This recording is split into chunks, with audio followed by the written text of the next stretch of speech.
So what's up mga katik updates for another price list updates dito sa ating DJI devices. Samahan nyo ako para ma-update nyo mga pinaka-latest specs and also yung kanilang possible down payments. This is Yurik and you're watching Generic Tech Updates.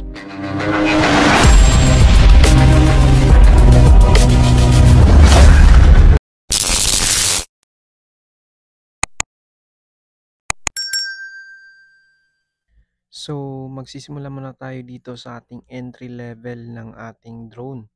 So as you can see guys ay eto po yung kanyang mga equipments. Eto po yung ating drone at saka yung ating goggles. By the way po, meron na po tayo ditong kasamang controller. Pagdating sa kanyang main camera sensor ay supported po siya hanggang 12 megapixel na merong up to 4K resolution by 30 fps. By the way, ito pala yung tools and equipments ng kasama niya. Ito naman yung mga naka-highlights na mga specifications ng ating DJI Neo. Ayan po yung kanyang tools and equipments and also yung kanyang feature. Ito po yung kanyang price, 9,000 starting price po yan. And yung pangalawang at ipangatlong equipments na kasama. So yung store po natin available po siya sa SMC side 3rd floor Cyber Zone. So punta naman tayo dito sa pangalawa natin. As you can see, ito po yung tinatawag na DJI Avatar drone. So in which kaya po niya hanggang 4K resolution by 60 fps.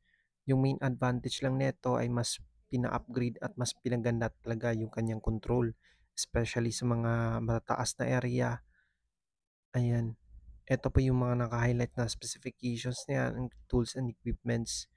So ito po yung mga naka-highlights na feature. And yung kanyang starting price of 42,600 and yung pangalawang price naman ay 51,500. Ayan. So punta naman tayo dito sa ating pangatlo. Ito yung tinatawag na DJI Mavic 3 Pro. Mas pinaganda at mas pina-upgrade talaga yung kanyang mga control and yung kanyang accessories na kasama. Ayan po. Ito po yung kanyang control and yung kanyang main camera sensor. So supported po to hanggang 4K resolution by 100 fps sa kanyang slow motion. And also ito po yung kanyang prices, starting price po yan. And yung ating pangalawa and pangatlo. So ito po yung naka-highlights ng mga features niya and also yung kanyang cash price. Ayan po. Meron po tayo ditong premium combo. So next naman tayo, punta naman tayo dito sa ito yung DJI Mini 4K. So marami na siyang upgrades in terms of video quality. So meron po siyang 4K resolution by 60 fps. And also yung kanyang main camera. Ayan po yung kanyang controller. As you can see, ng ating DJI Mini 4K. So eto pala yung mga naka-highlights na mga features niya. And also yung kanyang starting price of 17,190. So sa pangalawa natin, if gusto mo mag-upgrade ng more accessories, ito po yung 24,390 naman. Ayan po. So next naman po tayo, punta naman tayo dito sa ating mid-level ng ating drone. Ito yung tinatawag na DJI Flip. So ito po yung kanyang controller mismo. Ayan po, as you can see. So kung pag-uusapang main advantage lang nito compared sa mga previous drones, yung kagandahan nito ay yung kanyang 4K resolution up to 60 fps, kayang po niyang ma-zoom up to 3 times. While yung kanyang 1080 by 60 fps, kayang po niyang i-shoot hanggang 4 times. Ang main advantage lang nito compared sa previous drones ay kayang-kayang po niya hanggang 31 minutes na nakalipad. So, yung kanyang battery capacity pala ay meron po tayo ditong 3,000 milliamp hour of battery capacity. So, eto pala yung mga full specifications natin and also yung kanyang cash price. So, next naman po tayo, punta naman tayo dito sa ating pinakabagong DJI Mini 4 Pro. Yung kagandahan nito ay mas pinalaki na siya at mas pinaganda yung kanyang camera quality. In terms of videography and photography ay talagang malaking upgrade na talaga 'to. So kung pag-uusapang maximum flight time lang naman ay aabot po 'to ng hanggang 34 to 45 minutes. By the way, eto pala yung mga naka-highlights ng mga specifications sa ating DJI Mini 4 Pro and also yung kanyang mga accessories. Starting price po niya 32,590 po. Ayan po. And for more upgrade, meron po tayo ditong hanggang 49,190 pesos.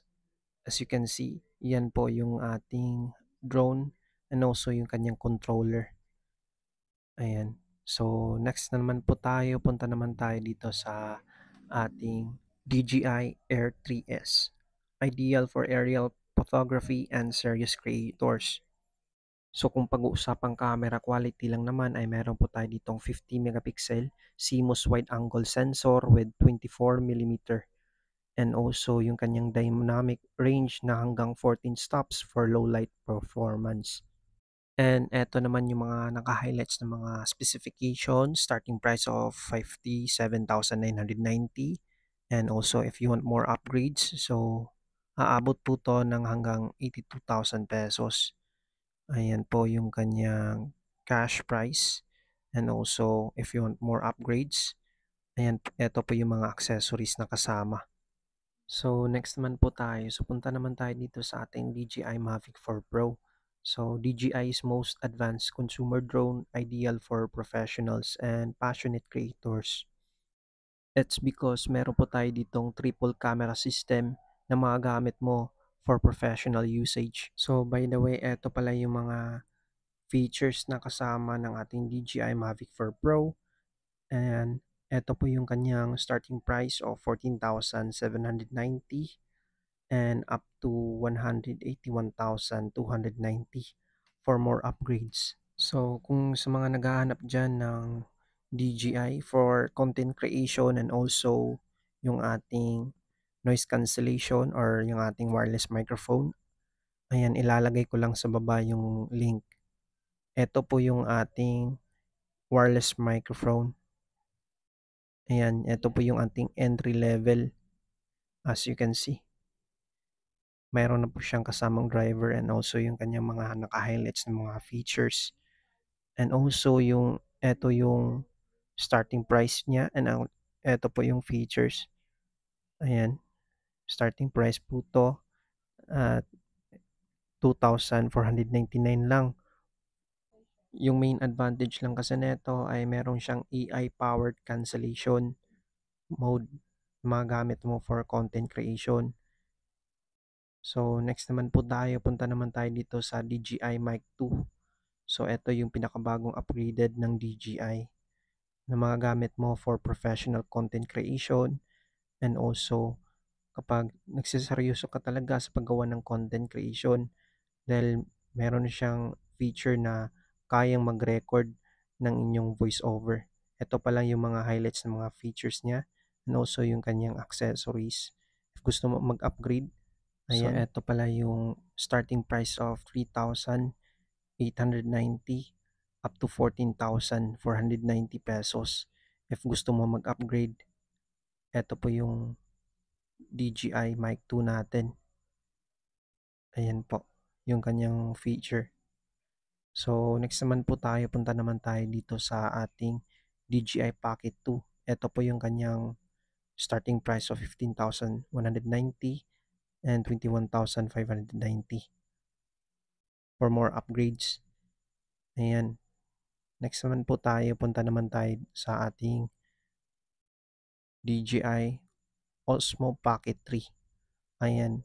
Ito yung pinakabagong upgrade nila na DJI Pocket. Ito po yung starting price niya of 28,990 for the first variant and for the second, 37,490 po. So, yung advantage lang neto compared sa Pocket 2 is malaki na yung kanyang sensor. And also, meron po tayo ditong better in low light and for selfie vlogging. Supported po siya hanggang 4K resolution by 120 FPS. So, next naman po tayo. So, punta naman tayo dito sa ating Osmo Action 5 Pro. Ito pala yung mga naka-highlights ng mga specifications and also yung kanyang starting price of 22,190. Ayan. If you want more accessories or upgrade, meron po tayo dito hanggang 27,990. As you can see. Ayan po yung mga upgrades and also yung kanyang feature. Ito po yung kanyang sample. For sample natin ng ating DJI Osmo Action 5 Pro. Ayan. And eto naman yung ating pangalawa. Ayan, as you can see. So, eto po yung kanyang cash price and also yung kanyang features. So, next Eto naman po pala yung tayo ating Osmo Action 4.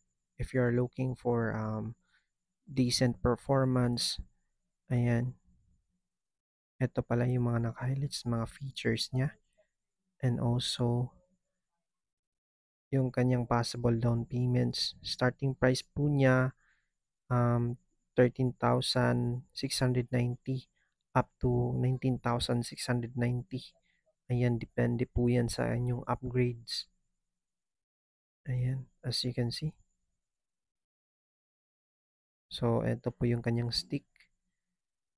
Meron po tayong adjustments dito. Ayan po. And also yung kanyang handle niya. And also yung, ito po yung naka-highlights niya. Yung kanyang cash price. So, next naman po tayo. Ito pala yung Osmo Pocket 3 natin. Ayan. Wala po siyang sample dito. Starting price po niya, ayan, 28,990 up to 37,490. As you can see. So, last but not the least, yung ating stabilization ng ating smartphones. Or mas kilalang gimbal. Ayan po. Ito pala yung ating sample ng ating Osmo Mobile 7P at Osmo Mobile 7. Ayan. So, ipapakita ko lang sa inyo dito yung kanyang design and also yung kanyang cash price. Starting price po niyan of 3,700. Ayan. So, ating lalapitan. Ganito kaganda yung ating mobile, Osmo Mobile 7. Ayan. Ito pala yung features niya and also yung kanyang cash price. And yung last but not the least natin, yung ating bags ng ating DJI Pro and also yung kanyang mga accessories starting price of 1,690. Ayan. And hanggang 3,490 po yan. So, ito po yung mga available na DJI kit natin. And also yung ating equipments ng ating drones. Ito po yung kanyang equipments and accessories niya nakasama. Ayan. Meron po tayo ditong remote control ng ating drone. Yan po yung ating mga prices and also yung kanyang mga equipments. So, next naman po tayo. So, punta naman tayo dito sa ating DJI gimbal. So, eto pala yung starting price po niya, yung ating entry level DJI RS4 Mini. So, ito pa lang yung highlights mga features niya and also kanyang starting price of 16,590 to 20,000 pesos. Ayan, as you can see. So, kung naghahanap ka ng stabilizer ng inyong DSLR, ayan, available po yan dito sa ating SMC side, third floor cyber zone. Ayan, ito po yung mga equipments niya. gusto mo mag-upgrade. And next naman po tayo. So eto naman yung kanyang mid-range level ng ating gimbal. So kung naghahanap ka ng mid-range level ng gimbal, so eto yung DJI RS4. So eto pala yung naka-highlights mga features niya, and also yung starting price of 25,490 for the first variant, and for the second naman is 32,990 kung gusto mo mag-upgrade ng more equipments.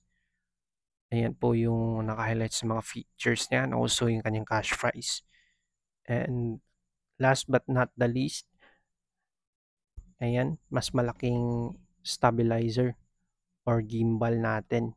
Ito po yung tinatawag na DJI RS4 Pro. Ayan, mas malaking upgrade dito kung gusto mo talaga yung mga professional na mga cinematic movies. Ito talaga yung one of the most ginagamit nila for filmmakers, and also yung cinematic videography. Ayan po, as you can see. So, ito pala yung mga starting price natin of 46,690 to 50,000 pesos. Kung gusto mo lang naman mag-upgrade, ayan, ito po yung mga naka-highlights na mga accessories ng ating gimbal. So, kung nagustuhan mo ang aking video, ayan, so don't forget to like, subscribe na rin sa aking YouTube channel para ma-always kitang ma-update sa mga pinaka-latest devices this 2025. This is your Rick and you're watching Generic Tech Updates.